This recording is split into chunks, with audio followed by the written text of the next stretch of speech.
passing here. I love this picture because, like, Scuba looks like a kid on, like, first day of he made varsity, right? He's all excited to be in L.A. All right, so we're, about 24 hours away, less than 24 hours away, pardon me, from the trade deadline. Look, there have been a ton of names still floating around and rumors that you've been following, obviously. When we get to the end, though, take us through some of the players that you really think would be going somewhere, starting with Luis Arraez. Luis Arraez has to, Michael, because he is a free agent at the end of this season, and if the San Francisco Giants do not cash in on him, they're just going to leave all kinds of value on the table. And look, the suitors at this point, Philadelphia Phillies, Tampa Bay Rays, there's not a whole lot out there, even though Arraez is at the top of the National League in batting average right now. The profile just doesn't have a lot of need at that position. I'll tell you where there is a lot of need, relief pitching. And that's where Luke Weaver right now is the best available arm on the market. He's got signed for another year. Milwaukee wants help. Pittsburgh wants help. Frankly, everyone wants bullpen help. And if they want the best arm that could be available, Adrian Morejon. There was a lot of talk about Mason Miller going from San Diego, Michael. That's not likely to happen, but there was more feeling tonight that Adrian Morejon, who's also a free agent after the season, is going to move as well. One of the big questions in baseball right now, are any of the Los Angeles Angels controllable players going to move? That Zach Neto, that Jose Soriano, and of course Reed Detmers, who's had a breakout season this year. Teams have had a lot of trouble finding a match with the Angels to this point. Will the prices come down on those guys? Yeah. It's not clear right now, but Adley Rutschman finally. Catchers have been very in demand. The Yankees have been looking for one. The Red Sox have been looking for one. The Rays, even the Pirates have dabbled in here. And while Adley Rutschman's on the injured list right now, he's still one of those guys who, just because of his leadership, because of his switch hitting, because of everything he brings to the team, is going to be tough to pry away from Baltimore and would cost a lot, but could be on the move. Astros, Red Sox, hottest teams in baseball right now. What are you hearing about potentially moves they could be making? I mean, do the Red Sox need to do anything at this question, point? Right? Yeah. They don't need to. Okay. I think they want to, though. And I think Boston wants to capitalize on this run that they're on right now and reward the players, really, for all that they've done in getting them out of the depths of the American League East and into a playoff position, and the top targets that they could have. C.J. Abrams is clearly the best hitter on the market right now. I don't think he's particularly likely to move, but the Miami Marlins have been very busy talking about buying a little, talking about selling, and Otto Lopez as well as Liam Hicks are two guys who would fit very well for the Red Sox. Yeah. We bring in NFL insider Dan Graziano, who is on the scene. Mr. Graziano, Patrick Mahomes getting his legs under him, coming back from that torn ACL. What have you seen and heard regarding his comeback? Well, Mr. Harris, I watched practice, and Patrick Mahomes was moving around as if nothing had ever happened to that knee. He's got a brace on it, and he fiddles with it during practice. It's new to him, but in terms of how he moves, rolling out to his left making throws, rolling out to his right making throws, he took all the first-team reps. He hit rookie Cyrus Allen on an incredible ball down the middle of the field in coverage. He hit Travis Kelce on a pinpoint, route where he was leaking out to the right. Classic Mahomes-Kelce connection. Looks like Mahomes, and I went down to the practice field after it was over. I ran into the Chiefs GM, Brett Veach, and the first thing he said to me was, hey, how about our quarterback? So they're excited here about how Mahomes looks. Obviously, they're not putting any timetable on this, but, week one is certainly a possibility, as he has said multiple times. The way they're managing him through this training camp, I think it's fair to say he's ahead of schedule. Yeah, Molly, if you watched him throw today, you would think that nothing ever happened. He looked like old Patrick Mahomes. I mean, he had a laser beam down the middle of the field to rookie receiver Cyrus Allen in coverage that just blew the crowd away. So yeah, and a few more like that were right on the money. He looks like a guy that's got a chance to have some success in this league. Of course, he's also wearing a big bulky brace on that left knee, that surgically repaired left knee, and you can see him playing with it and fiddling with it a little bit during practice as he moves around, but he's trying to test it out. He'll roll out to his left and throw off of his left foot. So he's trying to put it through some tests. They haven't had pads on yet. The first time they put pads on in practice here will be Monday, so that'll be another step, him feeling how that brace feels when he's got everything else on.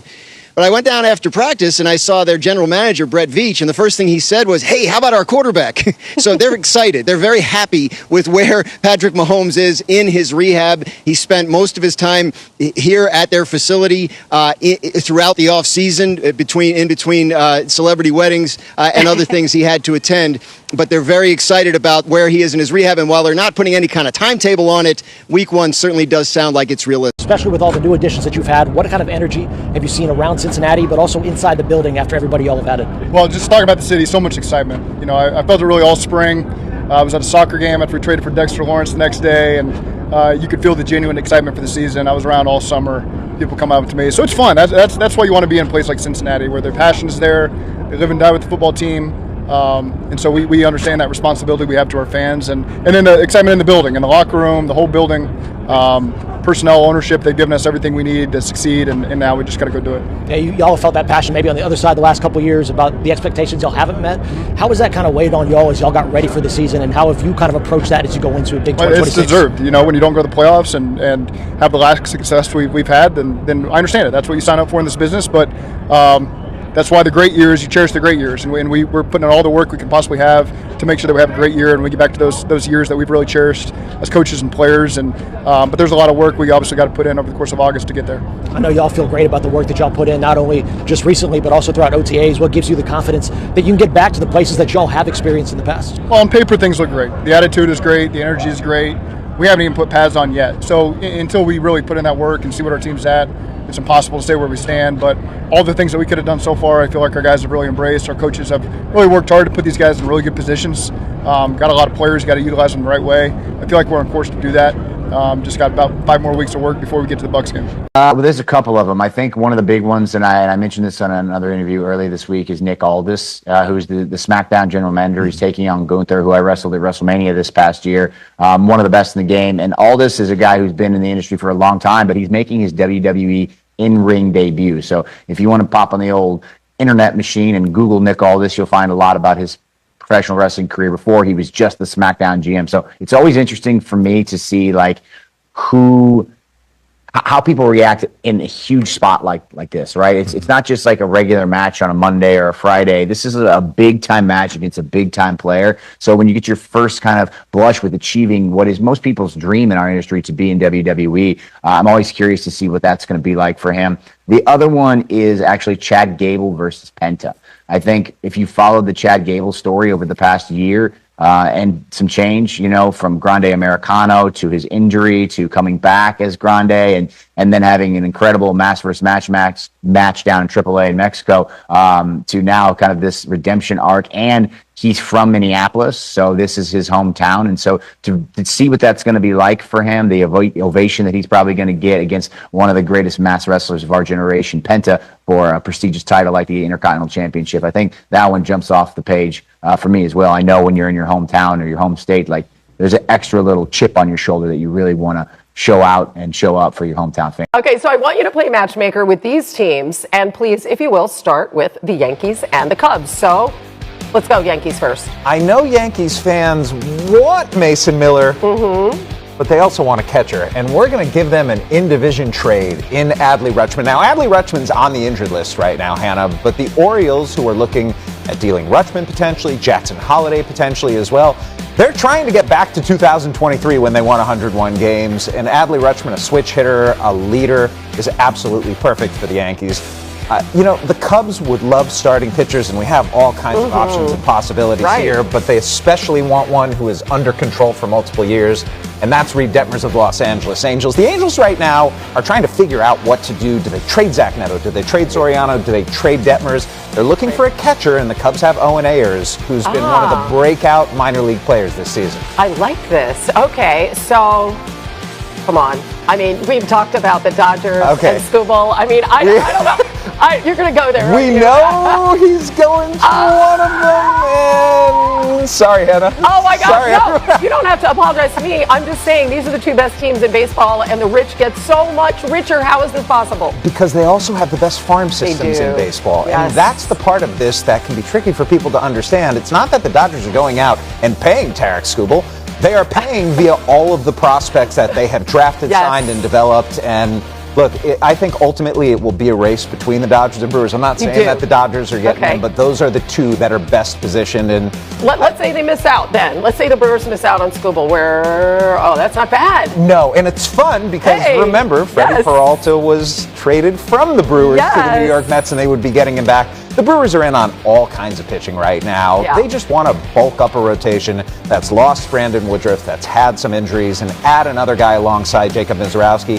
Tarek Skubal would be ideal. Freddie Peralta would be pretty good. I mean, he finished 5th in Cy Young voting, right, with the Brewers, and the Mets are selling. And I just got to say, you sold that. He has never done a touchscreen before, so Never. Well done, my friend. Yes, analog phone and everything. Don't touch screens at all. You know, the goal was always to win a World Series, you know, for the city, for the organization. That took a chance on me. So, yeah, it's tough. You know, I love all those guys in there. They're some of my best friends, you know, and yeah, it'll be tough for sure. Like you said, going to a team like the Dodgers, having a shot to be part of history, you know, how much does that mean to you? Yeah, sorry.